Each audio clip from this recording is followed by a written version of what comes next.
Halo adik-adik kelas 12, bertemu lagi dalam pembelajaran biologi.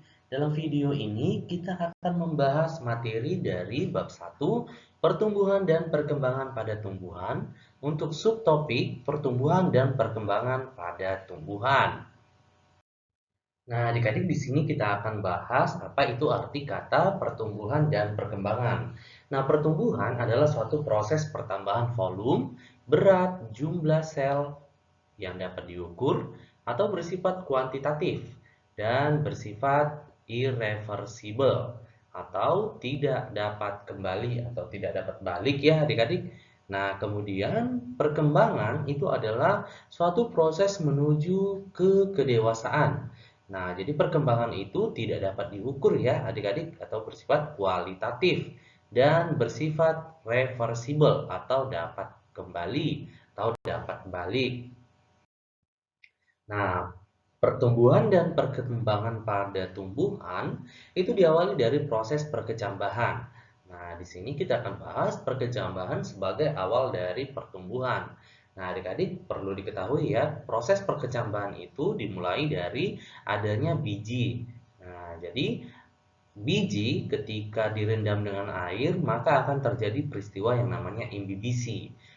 Jadi perkecambahan itu dimulai dari peristiwa imbibisi, yaitu masuknya air ke dalam biji, di mana air akan mengaktifkan hormon pertumbuhan pada biji, sehingga biji berkecambah.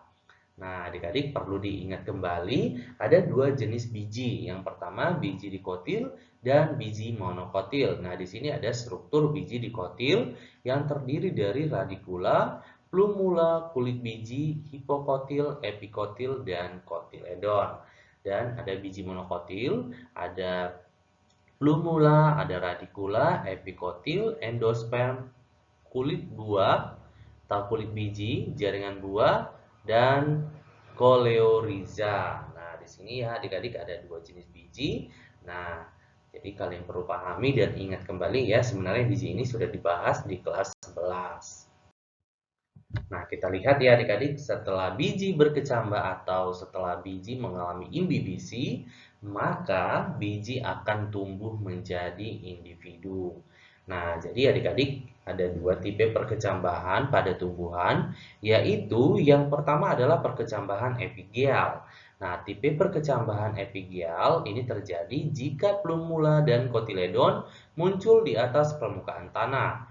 Contohnya adalah perkecambahan pada tanaman kacang hijau. Nah, adik-adik bisa lihat gambarnya di sini ya. Jadi kalau dia perkecambahan epigeal, kotiledonnya berada di atas permukaan tanah ya adik-adik. Kemudian epikotilnya juga berada di atas kotiledon. Nah, kemudian yang kedua adalah tipe perkecambahan hipogeal. Nah, tipe perkecambahan ini terjadi jika plumula muncul ke permukaan tanah, sedangkan kotiledon itu tinggal di dalam tanah. Nah, jadi untuk perkecambahan hipogeal ini kita bisa lihat pada tanaman monokotil. Nah, contohnya adalah tanaman jagung. Nah, di sini ya adik-adik ada tanaman jagung, kita bisa lihat bahwa kotiledon tetap berada di dalam tanah. Nah, itulah perkecambahan hipogeal. Nah, setelah tadi tumbuhan itu tumbuh ya adik-adik, kemudian dia akan mengalami proses yang namanya proses pertumbuhan. Nah, proses pertumbuhan pada tumbuhan itu dibagi menjadi yang pertama adalah proses pertumbuhan primer. Nah, pertumbuhan primer itu merupakan pertumbuhan yang terjadi karena adanya aktivitas dari jaringan meristem primer yang terdapat pada daerah ujung akar dan ujung batang. Nah, adik-adik ya, pada ujung akar nanti akan menyebabkan si akar bertambah panjang, sedangkan pada ujung batang nanti menyebabkan si batang bertambah tinggi. Nah, jadi titik tumbuh primer ini dibedakan menjadi tiga, yaitu yang pertama adalah daerah pembelahan sel. Nah, daerah pembelahan sel ini terdapat di bagian ujung akar dan ujung batang. Nah, sel-sel di daerah ini aktif membelah atau bersifat meristematis. Yang kedua adalah daerah perpanjangan sel atau zona elongasi. Nah, terletak di belakang daerah pembelahan sel. Nah, sel-sel di daerah ini memiliki kemampuan untuk membesar dan memanjang. Nah, yang ketiga adalah daerah diferensiasi sel. Nah, daerah ini merupakan daerah yang sel-selnya dapat berdiferensiasi menjadi sel-sel yang memiliki fungsi khusus dan memiliki struktur khusus. Nah, di sini adik-adik bisa lihat ada 3 zona dari bagian akar dan bagian batangnya, yaitu ada zona meristematis atau zona pembedahan sel, kemudian ada zona pemanjangan, dan ada zona pematangan atau diferensiasi sel. Nah, yang kedua adalah proses pertumbuhan sekunder. Nah, proses pertumbuhan sekunder itu merupakan pertumbuhan yang terjadi karena adanya aktivitas dari jaringan meristem sekunder. Nah, pertumbuhan ini disebabkan oleh kegiatan kambium yang bersifat meristematis. Hasil aktivitas kambium menyebabkan terbentuknya lingkaran tahun pada batang dikotil.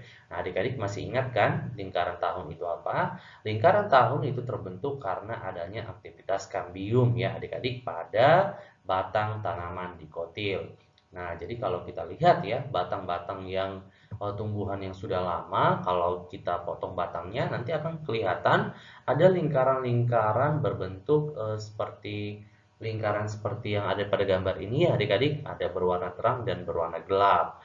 Nah, jadi adik-adik, kenapa lingkaran tahun itu pada batang itu berwarna terang dan gelap? Itu karena adanya perbedaan musim ya, antara musim hujan dengan musim kemarau ya adik-adik. Nah, jadi lingkaran tahun pada batang itu biasanya dapat dijadikan sebagai indikator umur suatu tanaman. Nah, setelah tadi tanaman itu tumbuh, kemudian ada faktor-faktor yang mempengaruhi proses pertumbuhan dan perkembangan pada tanaman itu. Apa saja dia? Yang pertama adalah faktor internal dan yang kedua faktor eksternal.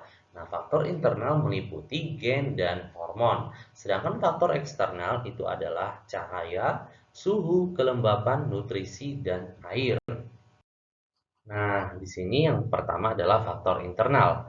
Nah, yang meliputi gen. Di dalam gen itu terkandung materi genetik pembawa sifat keturunan yang dapat diturunkan dari induk kepada keturunannya. Di mana gen itu berfungsi untuk mengontrol reaksi kimia yang terjadi dalam sel, seperti reaksi sintesis protein.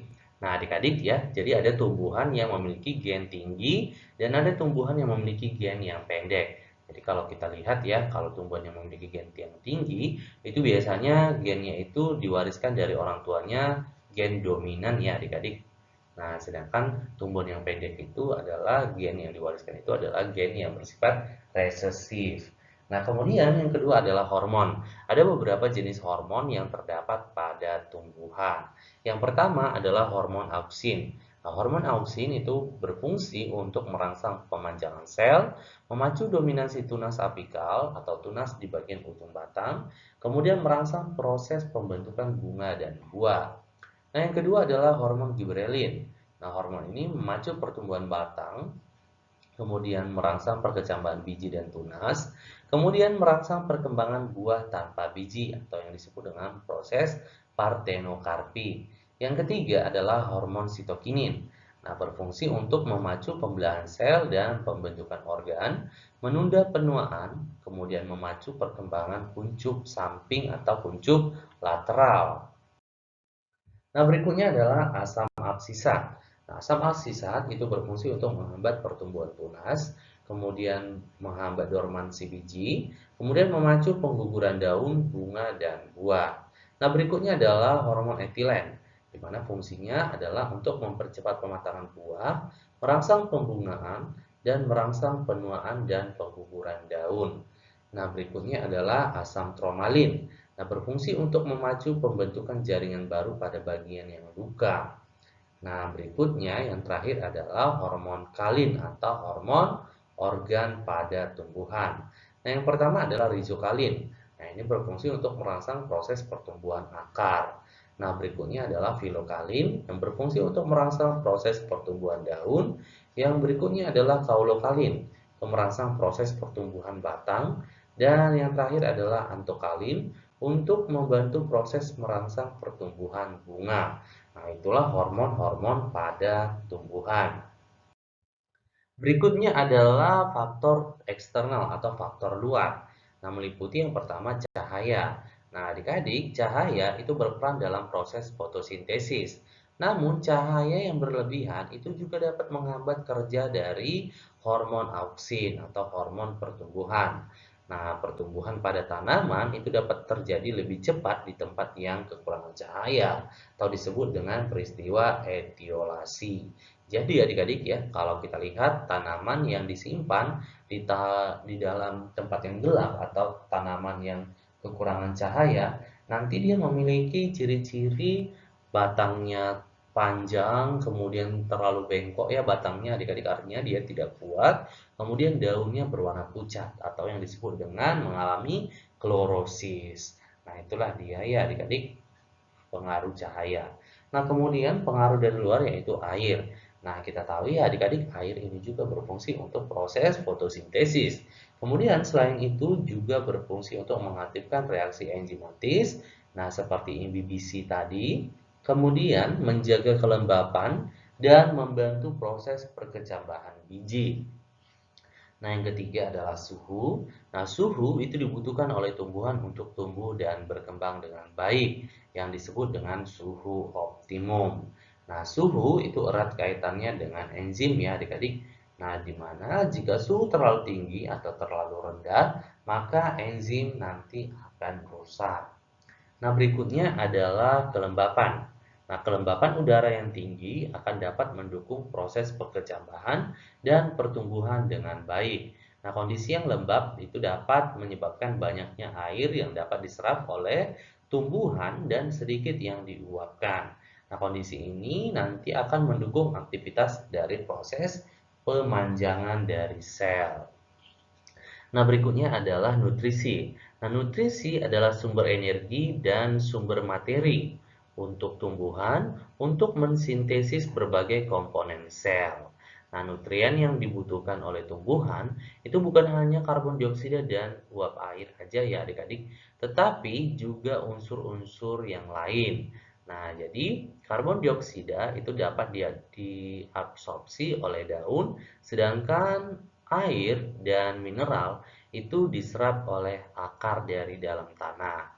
Nah, jadi adik-adik ya, ada dua komponen nutrisi yang dibutuhkan oleh tumbuhan. Yang pertama adalah makroelemen, yaitu unsur mineral yang diperlukan dalam jumlah yang besar atau jumlah yang banyak. Itu contohnya ada unsur karbon, hidrogen, oksigen, nitrogen, sulfur, fosfor, kalium, kalsium, dan magnesium. Nah, kemudian ada mikroelemen yaitu unsur mineral yang dibutuhkan dalam jumlah yang kecil atau jumlah yang sedikit. Contohnya adalah ion-ion logam ya adik-adik, Fe, kemudian ada Cl, Cu, Zn, molibdenum, boron, dan nikel. Nah, itulah adik-adik faktor luar yang mempengaruhi proses pertumbuhan dan perkembangan pada tumbuhan. Demikian pembelajaran kita ya adik-adik. Semoga bermanfaat. Jangan lupa ya di subscribe channel ini. Terima kasih.